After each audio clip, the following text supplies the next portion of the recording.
Will these 2027 movies flop or succeed at the box office? And yes, I know this idea is insane, but everybody was commenting that I should do it on my 2026 one just for the meme, so I'm going to. But we gotta switch up the format a little bit because I'm gonna be honest, there's only like 6 movies confirmed to be releasing in 2027, and I think they're all guaranteed to be successes at the box office and make a ton of money. So instead, what I'm gonna be doing is ranking them by how much money I think they're gonna make. So starting at the bottom with the one I think that's gonna make the least out of all these films, going to the biggest movie of the year. Starting off at the bottom with Godzilla X Kong, the New Empire sequel. It doesn't have an official title yet. We don't know if they're going to go with that and just add a number 2 at the end to go for Godzilla X Kong something else as a subtitle. Like I said, it's not like this movie's going to flop or anything. Godzilla X Kong, the New Empire was one of the biggest surprises at the box office of last year, making $571 million worldwide. And the sequel's probably going to get a little bit of a boost. I could see it making over like $650 million if it's just as good and purely just entertaining. I called the first one dumb fun and people were acting like I was attacking the movie. I stand by it. This movie is so dumb and goofy, but it is really a lot of fun, and that's what brings people to the movie theaters, so it's going to be successful. I think just the least out of all these other heavy hitters. At number 5 is Sonic 4. They just confirmed that this is going to be releasing in March of 2027. They are pumping these Sonic movies out fast, which is really smart. They're capitalizing on the hype of the franchise, and I think Sonic 4 is going to be the most profitable out of any of these because the franchise just keeps making more and more money with each new sequel, and I personally think Sonic 3 was easily the best of the franchise. It really won me over because I was critical of the first 2 Sonic movies, but the third is so much fun. So even though Sonic the Hedgehog 3 has currently made less than Godzilla X Kong the New Empire, it's also only been in theaters for 1 full month by this point. And like I said, I think this third movie is going to win a ton of new people over. When this gets on any streaming service and all the people that missed out on it in theaters, I feel like they're going to be like, oh my god, this Sonic franchise is actually good now, and a whole bunch of new people are going to go see Sonic 4 in the theaters, boosting it up over this. I could see this next one making like 700 million with a crazy jump. Yes, I'm still going to be delusional and tell myself that Beyond the Spider-Verse is coming out in 2027. I'll attach a video up here and at the very end if you want to see a breakdown or going over some news of why I think it's releasing in 2027. This movie is poised to be absolutely huge at the box office because this is another franchise that just keeps increasing from the first movie to the sequel. Like Into the Spider-Verse was pretty solid at the box office. It made $393 million worldwide, which for this type of animated film, it was really just a big surprise.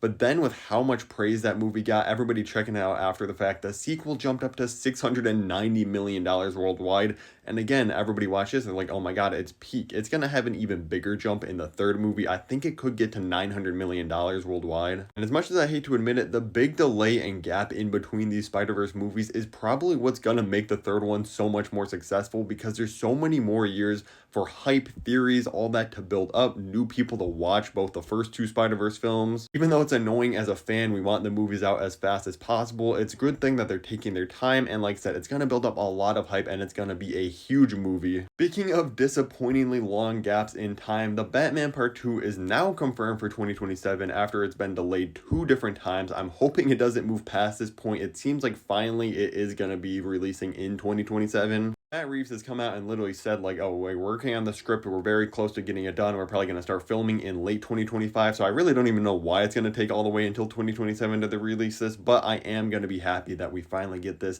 The Batman movie instantly became one of my favorite superhero movies of all time, and again, as much as I hate to admit it, the big gap in between this first one and the sequel is going to give it a big boost. First, the Batman movie made $772 million worldwide. I honestly think the second one, if it's anywhere near as good or better, is going to crack $1 billion. Something like this with the Batman Begins and the Dark Knight and that trilogy. Like Batman Begins was great, made a lot of money, and then the Dark Knight just comes out and blows it out of the water. I know this sounds really out of left field, but let me explain myself. I think if Superman is good next year, or this year, I forget, we're in 2025 already, and is like $1 billion film at the box office, even though it's in a separate DC universe, I think it's going to help the box office of the Batman. First of all, because people that are in the general audience just confuse all these DC and Marvel movies. Like, they think Venom's a part of the MCU when it's really not. Technically, with a multiverse, you could say, but it's really not. It's a different studio making those films. Even if Superman in a different universe is good and a big success, I think it's going to just raise the opinions of DC in a lot of the eyes of the public, and they're going to go and see the Batman Part 2 no matter what universe it's in. There's always a chance that it gets wrapped into the DC universe too. I'll attach another video at the end where I go over the possibility of that happening. Number 2 is Frozen 2. Disney is really sitting on a gold mine with this franchise. It's kind of a money glitch, and really all their animated films are. Like, don't forget, before Inside Out 2 came along and just took the world by storm, Frozen 2 was still the highest grossing animated movie of all time. Again, this franchise hasn't lost any popularity. The songs are still incredibly popular. bunch of new kids are growing up with this franchise. Frozen 3 is probably going to make like 1.7 to $8 billion, which is just crazy to think about. It could even make more though. Number one is Avengers Secret Wars. I know the MCU seemed like it was dying out, but we had Deadpool and Wolverine, which was a huge shot of adrenaline, making $1.3 billion as an R-rated film.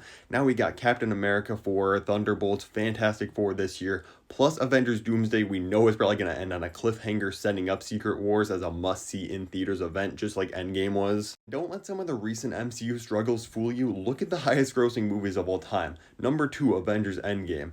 Boom, jump down to number 6, Avengers Infinity War, and then all the way down at a measly number 11 of all time is the first Avengers movie, and if you go down a couple more spots with 1.4 billion is Avengers Age of Ultron. No, we don't have an Iron Man or Captain America, but we got the actors returning in these movies in new roles with RDJ as Doctor Doom and whoever Chris Evans is playing. We got Spider-Man still, we got probably the other universe's Spider-Man, Deadpool, Wolverine, Thor, Doctor Strange. There's so many big name characters that are going to make people go and see this. It's easily going to crack 2 billion in my opinion. Like I said, click on screen right now to check out my video going over some Spider-Verse news and its possible release date, or the possibility of Robert Pattinson's The Batman joining the DCU. Thank you so much for watching.